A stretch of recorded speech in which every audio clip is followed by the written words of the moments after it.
حي على الفلاح.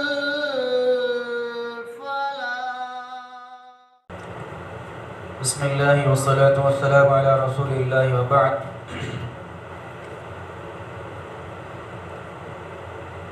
سورہ انعام کے بعد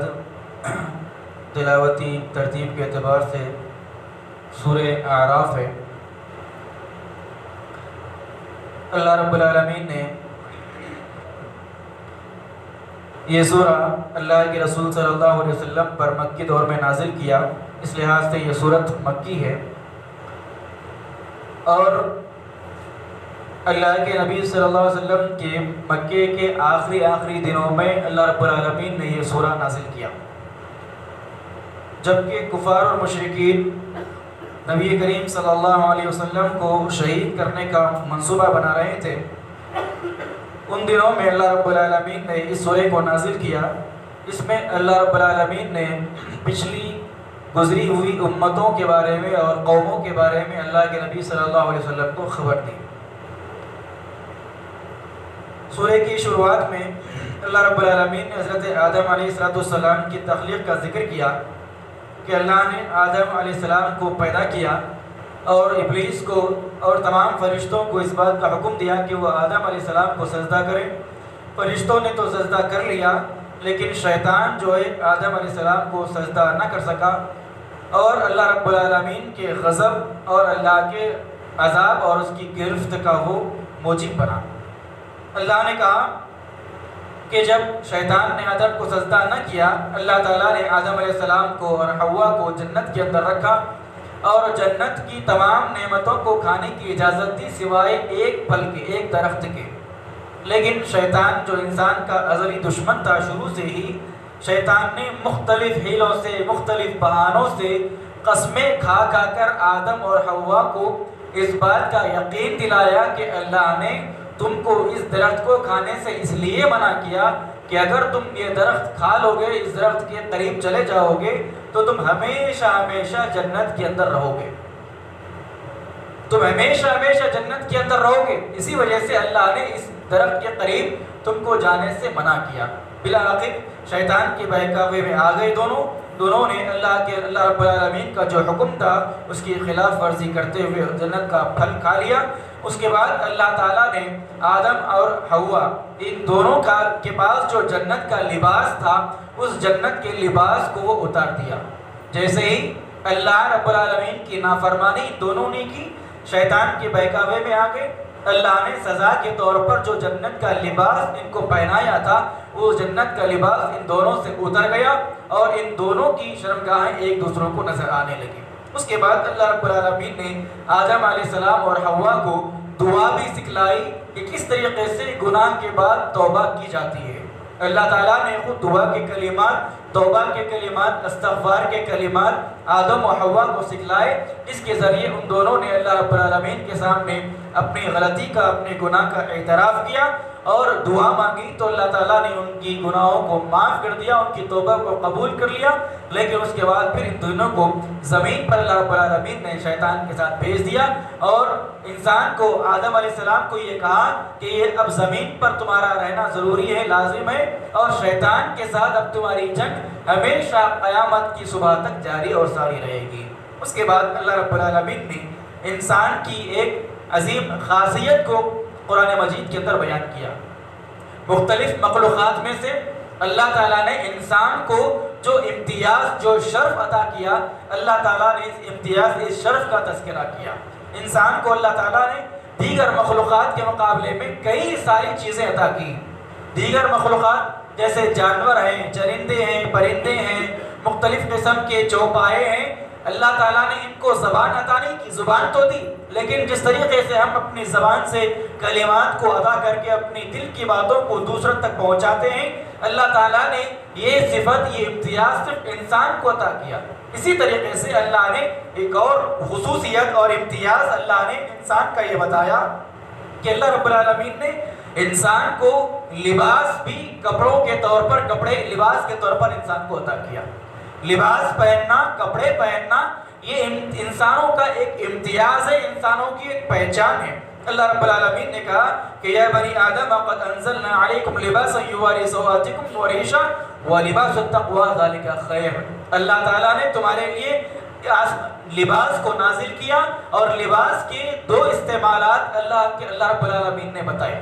لباس کا ایک استعمال اللہ نے کہا کہ لباس تمہارے اپنے جسم کو ڈھانپنے کے لیے، شرمگاہوں کو ڈھانپنے کے لیے ہے، اور دوسرا استعمال لباس کا یہ ہے کہ لباس تمہارے زیب و زینت کا، آرائش و آشائش کا یہ ایک ذریعہ بھی ہے۔ تو یہ دو چیزوں کے بارے میں اللہ رب العالمین نے کہا کہ انسان کو اللہ تعالیٰ نے لباس عطا کیا۔ پھر اس کے بعد اللہ تعالیٰ نے انسانوں کو تنبیہ کی کہ شیطان جو تمہارا ہمیشہ کا دشمن ہے،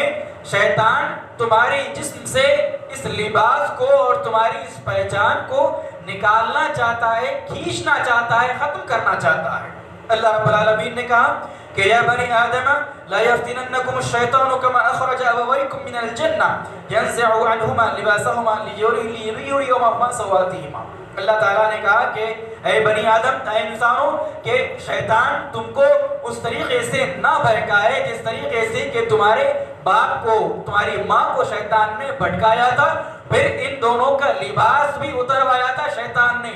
تو شیطان کے بارے میں اللہ نے کہا کہ شیطان کی یہ چال ہے، شیطان کی یہ کوشش ہے کہ شیطان انسانوں کے جسم سے لباس کو اتارنا اور کھینچنا اور ختم کرنا چاہتا ہے۔ اللہ رب العالمین نے قرآن مجید کے اندر شیطان کی اس چال کو پہلے ہی بیان کر دیا، لیکن آج کے تہذیب کا، آج کے کلچر کا اگر ہم جائزہ لے کر دیکھیں، ہمارے معاشرے کا اگر ہم جائزہ لے کر دیکھیں، تو ہم کو معلوم ہوگا کہ شیطان اپنی اس کوشش کے اندر، اپنے اس چال کے اندر بہت حد تک کامیاب ہو چکا ہے۔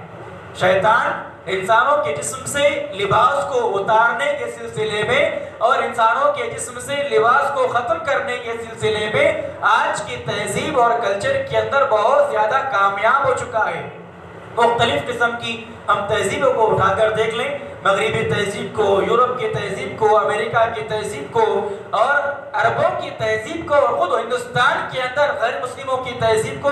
اور خود مسلمانوں کی تہذیب اور مسلمانوں کے کلچر اور مسلمانوں کے پہناوے کو اگر ہم دیکھیں گے تو ہم کو معلوم ہوگا کہ دنیا کے اندر شیطان عریانیت اور ننگے پن کو عام کرنے میں کامیاب اور کامران ہو چکا ہے۔ آج ہم دیکھتے ہیں مختلف قسم کے ایسے لباس جسم پر ہیں کہ لباس کے ہوتے ہوئے بھی جسم کے سارے اعضاء آرام سے، آسانی سے نظر آتے ہیں۔ تو یہ جسم کا لباس اتار دینا، جسم سے اس کے لباس کو ختم کر دینا، یہ شیطان کی ہمیشہ سے کوشش اور سازش رہی ہے۔ اور اس ننگے پن کے اندر، اس عریانیت کے اندر اور لباس کے اس اتارے کے اندر غیر اسلامی تہذیبیں تو ہیں، غیر قومیں تو ہیں، لیکن ساتھ ساتھ مسلمان بھی اور امت مسلمہ بھی اس قسم کی ننگے پر اور عریانیت کے اندر بالکل مکمل طریقے سے اتر گئے ہیں۔ ہمارے لباس، خاص طور پر عورتوں کی لباس ہمارے گھروں کے اندر، ہمارے خاندانوں کے اندر، ہمارے فنکشنوں کے اندر، ہمارے شادیوں کے اندر، ہماری دعوتوں کے اندر، ہماری باراتوں کے اندر ایسے لباس کے ہوتے ہوئے بھی عورت ایسی نظر آتی ہے کہ جس کے جسم پر لباس نہ ہو۔ چست لباس، تنگ لباس، پتلے کپڑے، باریک کپڑوں کا ایسا لباس آج ہمارے سوسائٹی، ہمارے کلچر کے اندر عام ہو چکا ہے، جبکہ اللہ کے رسول صلی اللہ علیہ وسلم نے ایسی عورتوں کے بارے میں خطرناک وعید سنائی۔ خاص طور پر عورتیں اس وعید پر اللہ کے نبی صلی اللہ علیہ وسلم کی دھیان دیں۔ آپ صلی اللہ علیہ وسلم نے ارشاد فرمایا، حضرت ابو ہریرہ رضی اللہ تعالیٰ عنہ حدیث کے راوی ہے، آپ صلی اللہ علیہ وسلم نے ارشاد فرمایا کہ نساء کاسیات عاریات مائلات ممیلات، نساء کاسیات عاریات مائلات ممیلات رؤوسهن كأسفنة البخت المائلة لا يدخلن الجنة ولا يجدن ريحها۔ اللہ کے نبی صلی اللہ علیہ وسلم نے ارشاد فرمایا کہ ایسی عورتیں کہ جو ایسے لباس پہنتی ہیں کہ لباس پہننے کے باوجود وہ برہنہ نظر آئے، ایسی عورتیں کہ وہ ایسے کپڑے پہنتی ہیں کہ کپڑے پہننے کے باوجود وہ برہنہ نظر آئے، چست لباس یا باریک لباس،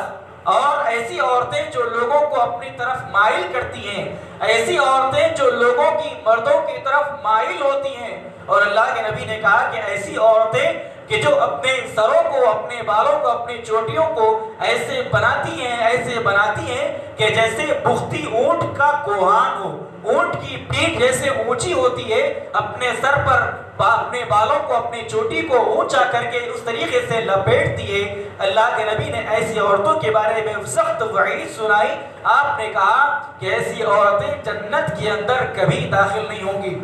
پھر آپ نے فرمایا جنت میں داخل ہونا تو بڑی دور کی بات، ایسی عورتیں جنت کی خوشبو بھی نہیں سونگیں گی۔ اللہ نے کہا، اللہ کے نبی نے کہا کہ جنت کی خوشبو کئی دور سے، میلوں کی مسافت سے، کئی کلومیٹر کی مسافت سے جنت کی خوشبو سونگی جا سکتی ہے، محسوس کی جا سکتی ہے۔ اس کے باوجود ایسی عورتوں کو اللہ رب العالمین جنت میں داخل کرنا تو بڑی دور کی بات، جنت کی خوشبو بھی نہیں بتائے گا، نہیں سنگائے گا۔ تو اللہ رب العالمین نے شیطان کے اس مکر کو، شیطان کے اس فریب کو ایمان والوں پر ظاہر کیا اور یہ بتایا کہ لباس کو اسلامی طور پر، ایسے طور پر کہ جس کو اسلام نے عورتوں کے لیے لازم قرار دیا، عورتوں کو چاہیے کہ ویسے لباس پہنے۔ مردوں کے لیے اسلام نے جیسے لباس کو لازم قرار دیا، مردوں کو چاہیے کہ ویسے لباس پہنے۔ اللہ نے عورتوں کو کہا، حکم دیا کہ تمہارا لباس سر سے لے کر ٹخنوں کے نیچے تک لٹکا رہے،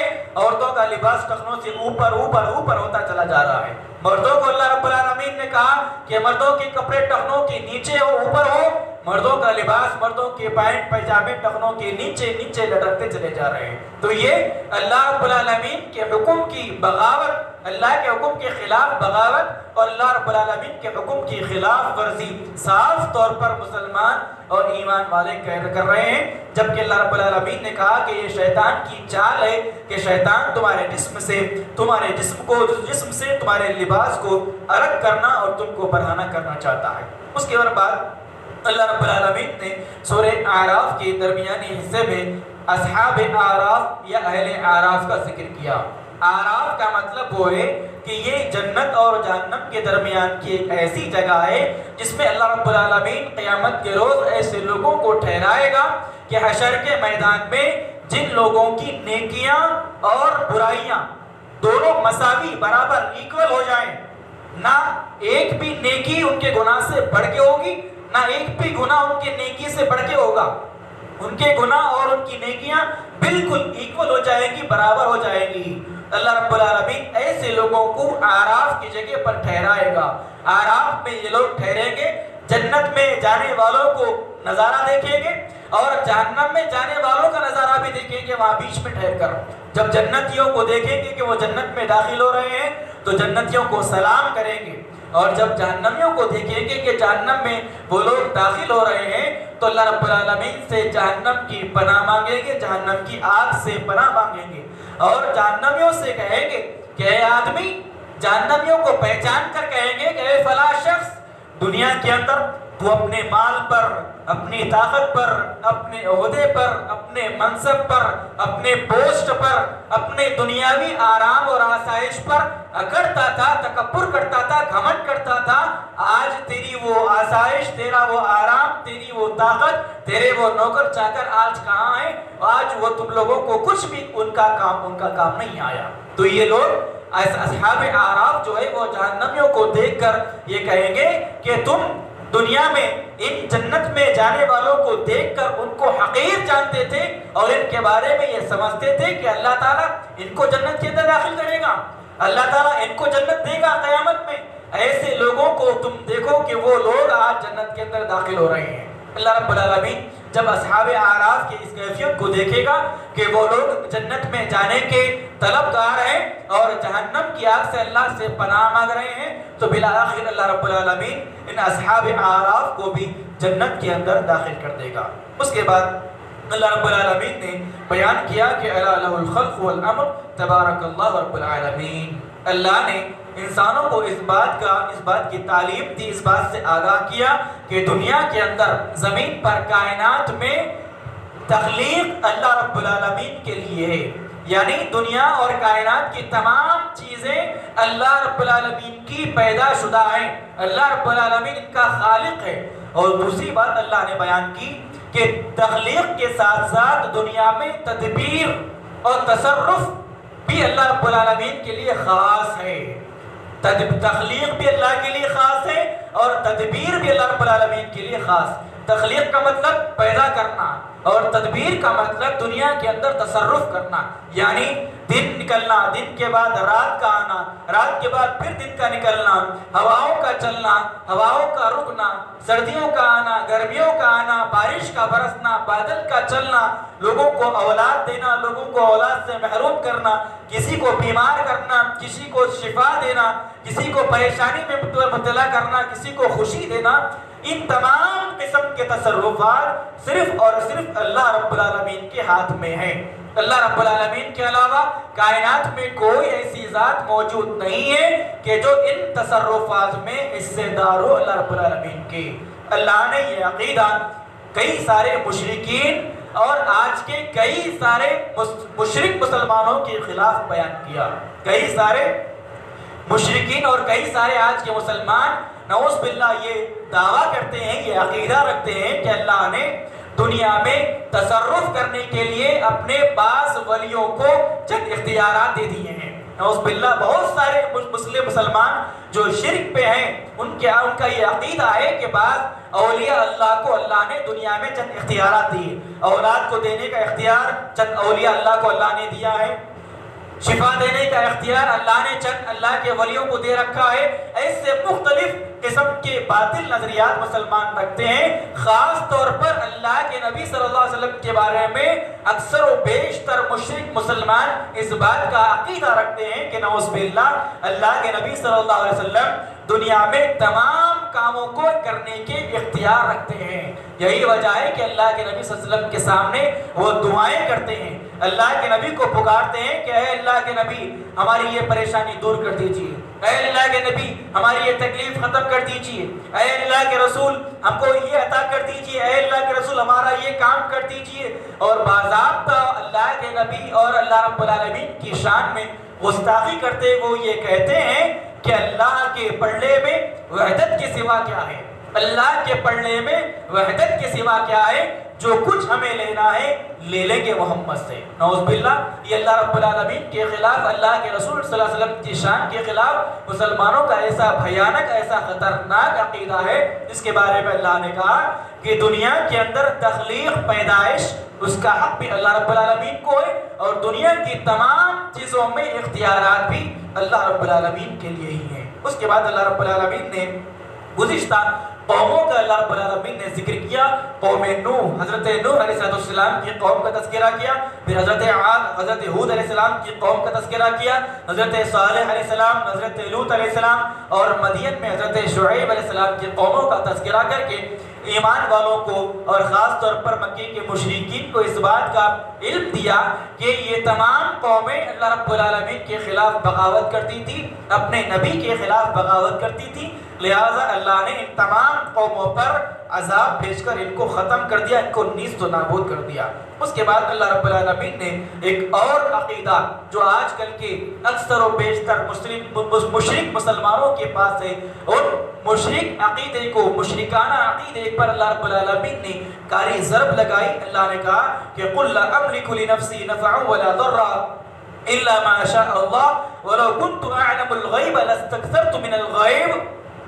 وَمَا مَسَّنِيَ مِنَ السُّوءِ۔ اللہ رب العالمین نے اپنے نبی کو یہ کہلوایا کہ نبی آپ کہہ دیجئے کہ میں اپنے آپ کے لیے کسی بھی قسم کے نفع اور نقصان کا حقدار نہیں، میں خود اپنے نفع اور نقصان کا میں مالک نہیں ہوں، میں اپنی مرضی سے اپنے آپ کو نہ نفع پہنچا سکتا ہوں، نہ میں اپنی مرضی سے اپنے آپ کو نقصان پہنچا سکتا ہوں۔ پھر اللہ نے اپنے نبی سے یہ کہلوایا کہ نبی آپ کہہ دیجئے اگر مجھ کو غیب کی باتوں کا علم ہوتا، اگر میں غیب جانتا ہوتا تو میں اس غیب کے علم سے بہت سارا فائدہ دنیا میں حاصل کرتا اور بہت ساری تکلیفوں سے میں دنیا میں بچ جا سکتا تھا، مجھ کو وہ تکلیفیں نہیں پہنچتی۔ بہت سارے مسلمان جو اللہ کے نبی صلی اللہ علیہ وسلم کے بارے میں یہ عقیدہ رکھتے ہیں کہ نعوذ باللہ اللہ کے رسول صلی اللہ علیہ وسلم مطلق غیب کا علم رکھنے والے ہیں، آپ کو غیب کا علم ہے، آپ کے پاس غیب کی کنجیاں ہیں، ان تمام مشرک مسلمانوں پہ عقیدے پر اللہ رب العالمین نے کاری ضرب لگائی اور اپنے نبی سے یہ بات کہلوائی کہ اگر مجھ کو غیب کا علم ہوتا تو میں اپنی زندگی میں بہت سارا فائدہ حاصل کرتا تھا، اور میری زندگی میں جو مجھ کو نقصان پہنچا اس غیب کے علم سے میں اس نقصان سے بھی بچ سکتا تھا۔ ہم جانتے ہیں اللہ کے نبی صلی اللہ علیہ وسلم کی زندگی کو اگر ہم پڑھیں گے تو ہم کو معلوم ہوگا کہ اللہ کے رسول صلی اللہ علیہ وسلم کو آپ کی زندگی میں مختلف پریشانیاں آئیں، مختلف تکلیفیں آئیں، مختلف پریشانیاں، مختلف تکلیفیں آئیں، طرح طرح سے اللہ کے نبی کو پریشان کیا گیا۔ اگر اللہ کے رسول کو غیب کا علم ہوتا تو اللہ کے رسول جانتے بوجھتے ان پریشانیوں کو اپنے لیے نہیں مولتے تھے، جانتے بوجھتے ان پریشانیوں کو اپنے لیے نہیں مولتے تھے۔ ہم نے شروعات کے درس کے اندر سنا کہ حضرت عائشہ رضی اللہ تعالی عنہا پر منافقین نے الزام لگایا بدکاری کا، اور اللہ کے نبی صلی اللہ علیہ وسلم 1 مہینے تک مسلسل پریشان رہے۔ اگر آپ کو غیب کا علم ہوتا تو آپ صلی اللہ علیہ وسلم 1 مہینے تک پریشان نہ رہتے۔ تو اللہ رب العالمین نے اس قسم کے عقائد کا قرآن مجید کے اندر اور اس سورے کے اندر رد کیا، اور اپنے نبی کے بارے میں اللہ رب العالمین نے کہا کہ نبی کو بھی غیب کا علم نہیں ہے۔ ہاں اتنا علم نبی کے پاس بھی غیب کا ہوتا ہے کہ جتنا اللہ تعالیٰ بتانا چاہے۔ اللہ اپنی جانب سے نبی کو جتنا غیب کا علم دے اتنا ہی غیب کا علم نبی کے پاس ہوتا ہے، لیکن مطلق طور پر تمام کی تمام غیب کی باتیں نبی کو معلوم ہے۔ اس قسم کے عقائد رکھنا یہ مشرکانہ عقیدے ہیں، یہ باطل نظریات اور عقیدہ ہے۔ اللہ رب العالمین سے دعا ہے اللہ تعالیٰ ہم تمام کو قرآن مجید کی ان آیات پر غور و فکر، تدبر اور تفکر اور عمل کی توفیق عطا فرمائے، آمین۔ سبحانک اللہم و بحمدک، اشہد ان لا الہ الا انت، استغفرک و اتوب الیک۔